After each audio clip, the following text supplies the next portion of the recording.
जय सर्वांना. कुठला जिल्हा तुमचा? बीड जिल्ह्यावरून आले. गावाचं नाव? तालुका? आंबेजोगाई. कसं भेटलं तुम्हाला ॲड्रेस वगैरे अकॅडमीचा? आम्ही पहिले मी इंस्टावर बघितलं, इंस्टावर नंतर माझी फ्रेंड पण आली इथं. तुझी फ्रेंड. तर तुम्ही दोघं एकच वर्गामधले. कशी वाटली अकॅडमी वगैरे? खूप छान आहे. बढिया आहे. तुम्हाला कशी वाटली छान अकॅडमी? आहे. तिथं सुविधा वगैरे बढिया आहे. काय हॉस्टेल वगैरे नंबर 1 आहे. बीड जिल्ह्यावरून परत आपल्याकडे ॲडमिशन आले. बीडचे जवळपास 10 ते 11 विद्यार्थिनी आजपर्यंत आपल्याकडं आल्या ॲडमिशनसाठी. ते फक्त इंस्टाग्रामच्या माध्यमातून.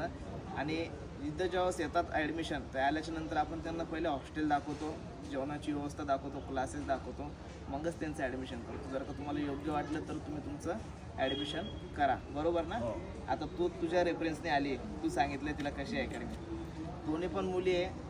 एक वर्गामध्ये होत्या शाळेमध्ये, 10वीची एक्झाम झाली आणि एक्झाम झाल्याच्या नंतर आता दोघी परत सोबतच अकॅडमीमध्ये आपल्याकडे आल्या आहेत. तुम्ही पण इच्छुक असाल अकॅडमीमध्ये येण्यासाठी तर लवकरात लवकर तुमचा प्रवेश निश्चित करा.